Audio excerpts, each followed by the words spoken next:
नमस्कार,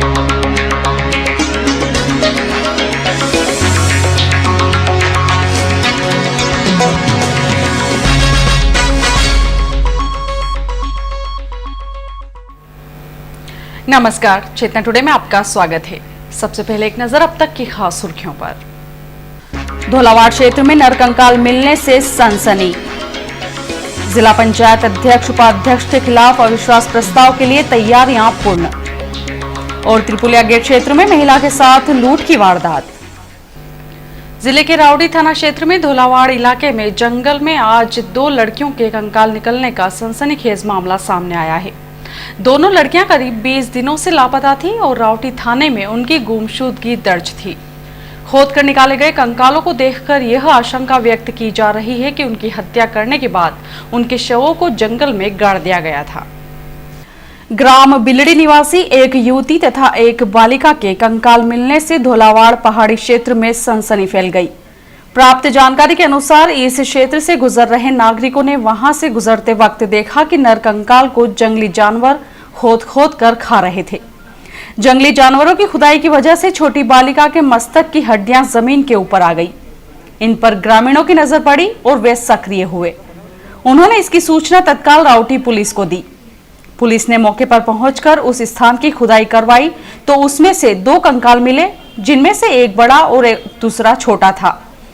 कंकालों के समीप मिले कपड़ों, चप्पल व चूड़ी इत्यादि से उनकी शिनाख्त हुई है।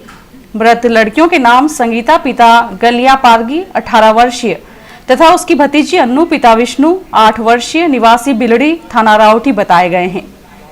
कंकालों के गले में कपड़े के फंदे भी पाए गए, जिससे आशंका है कि उनकी हत्या गला घोंट कर की गई होगी।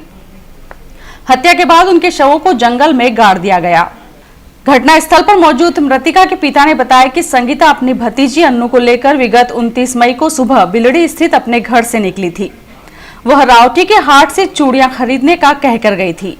जब अगले दिन तक वह नहीं लौटी तो उसके परिजनों ने राउटी पुलिस थाने पर दोनों की गुमशुदगी दर्ज कराई थी। मृत लड़कियों के परिजनों का आरोप है कि गुमशुदगी दर्ज कराए जाने के बाद पुलिस ने इस मामले में कोई सक्रियता नहीं दिखाई और लापता लड़कियों के परिजनों से कोई पूछताछ भी नहीं की। इसका दुष्परिणाम उनकी हत्या के रूप में सामने आया है।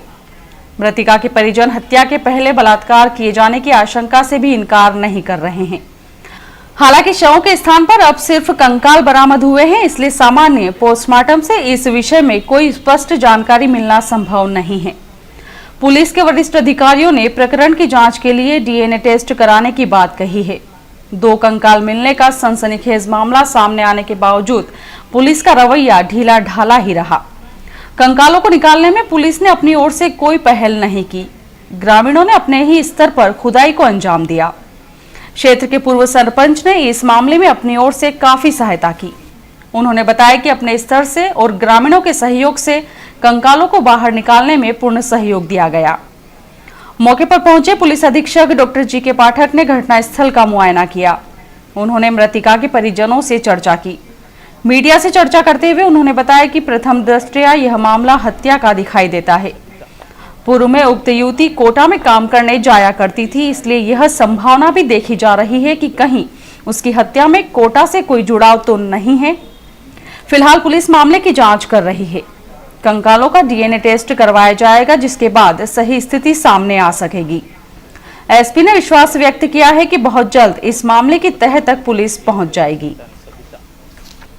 जिला पंचायत रतलाम के अध्यक्ष एवं उपाध्यक्ष के विरुद्ध प्रस्तुत अविश्वास प्रस्ताव पर विचार के लिए 21 एवं 22 जून को कलेक्ट्रेट रतलाम के सभागृह में आहूत सम्मेलन शांतिपूर्वक संपन्न कराने एवं कानून व्यवस्था बनाए रखने के लिए लोकहित में अपर जिला दंडाधिकारी निर्मल उपाध्याय ने रतलाम नगरीय सीमा क्षेत्र में दंड प्रक्रिया संहिता की धारा 144 के तहत प्रतिबंधात्मक आदेश जारी किए हैं।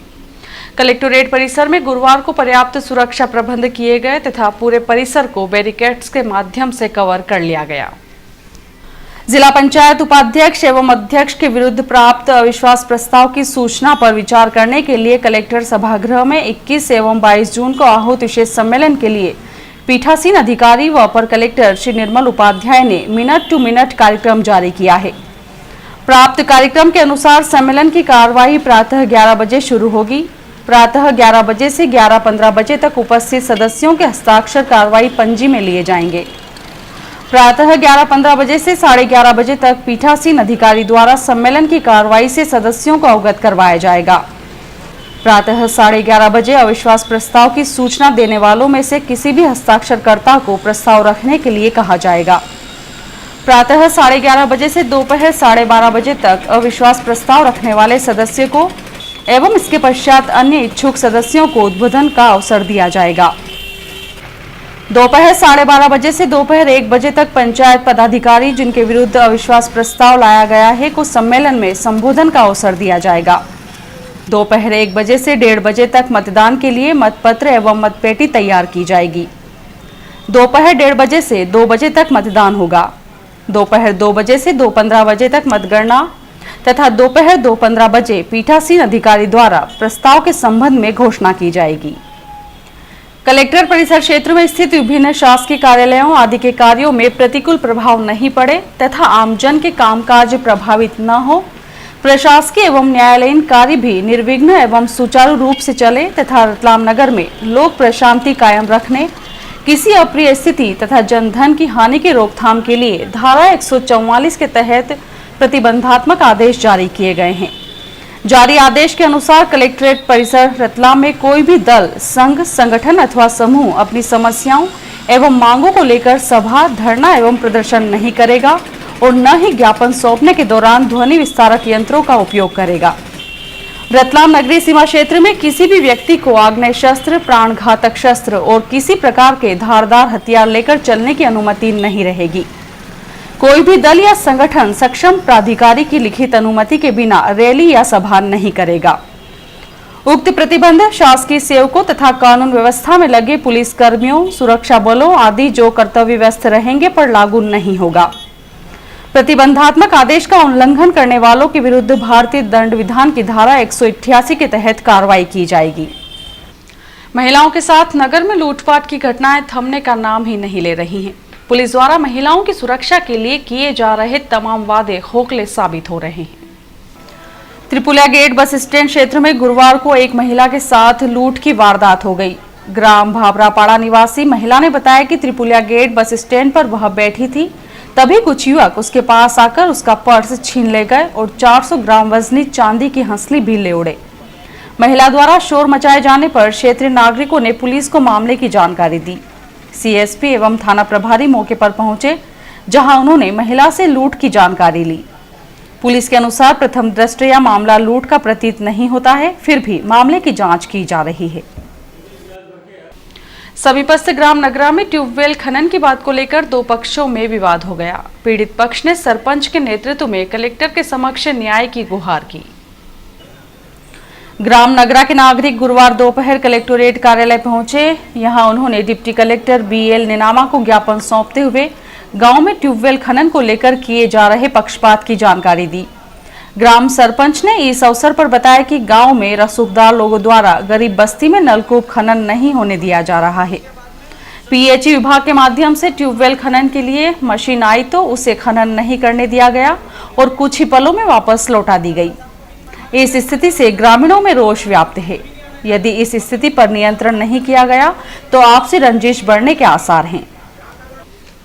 राष्ट्र संत वर्तमान आचार्य श्री जयंती सेन सुरेश्वर जी महाराज साहब की पावन निश्रा में 22 वर्ष पूर्व खैरादिवास नीमवाला उपाश्रय में प्रतिष्ठित श्री सुविधिनाथ जैन मंदिर की प्रतिष्ठा वर्षगांठ पर 20 जून को साध्वी श्री ततुलता श्री जी महाराज साहब आदि ठाणा की उपस्थिति में मंदिर शिखर पर वार्षिक ध्वजा परिवर्तन की गई। इस अवसर पर साध्वी श्री ततुलता श्री जी का 27वां दीक्षा दिवस भी मनाया गया। कायमी तिथि के प्रतिवर्ष लाभार्थी विजय कुमार सागरमल मूड़त परिवार ने जैन मंदिर पर ओम पूर्णायाम पूर्णायाम, ओम प्रियमताम प्रियमताम के मंत्रोच्चार के बीच नई ध्वजा फहराई। इसके पूर्व नवपद पूजन भी कराई गई। इस अवसर पर राष्ट्र संत श्री की आज्ञानुवर्तिनी साध्वी श्री जी श्री ततुलता श्री जी महाराज साहब, जो रतलाम निवासी मोतीलाल जी भटेवरा की सांसारिक पुत्री हैं, का 27वां दीक्षा दिवस भी मनाया गया। महिला परिषद नवयुवक परिषद मूड़त परिवार की ओर से साध्वी जी महाराज साहब को कामली ओढ़ाई गई। यहाँ साध्वी जी श्री कुसुमलता श्री जी, श्री राज यशा श्री जी महाराज साहब भी उपस्थित थे। कार्यक्रम में बड़ी संख्या में समाजजन तथा आमंत्रित गणमान्य नागरिक उपस्थित थे। सभी का आभार आयोजक विजय मूणत ने माना। उत्तराखंड में आई प्राकृतिक विपदा में फंसे रतलाम के तीर्थ यात्रियों के सकुशल लौटने की कामना को लेकर भारतीय जनता पार्टी सांस्कृतिक प्रकोष्ठ ने गुरुवार को हवन पूजन का आयोजन किया। इस अवसर पर प्रभु भजन भी किए गए। धानमंडी स्थित श्री चारभुजानाथ मंदिर पर भारतीय जनता पार्टी सांस्कृतिक प्रकोष्ठ के तत्वावधान में हवन पूजन का आयोजन किया गया। उत्तराखंड में फंसे रतलाम के तीर्थ यात्रियों के सकुशल लौटने की कामना को लेकर किए गए इस कार्यक्रम में पूर्व मंत्री हिम्मत कोठारी विशेष रूप से उपस्थित थे। उपस्थित श्रद्धालुओं ने हवन में अपनी आहुति डालकर शांति की कामना की। इस अवसर पर भजनों के माध्यम से महिला पुरुषों ने समस्त तीर्थ यात्रियों के सकुशल होने की कामना की।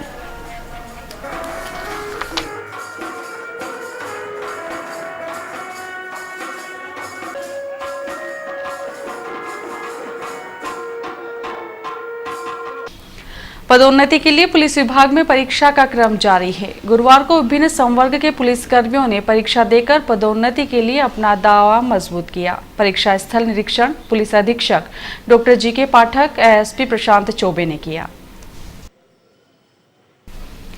कालिका माता क्षेत्र के समीप स्थित सेंट जोसेफ कॉन्वेंट स्कूल के विद्यार्थियों द्वारा विद्यालय के समीप स्थित एक भवन के बाहर अपने वाहन खड़े किए जाते हैं, जिससे त्रस्त होकर मकान मालिक ने गुरुवार को इन वाहनों को सड़क पर फेंक दिया।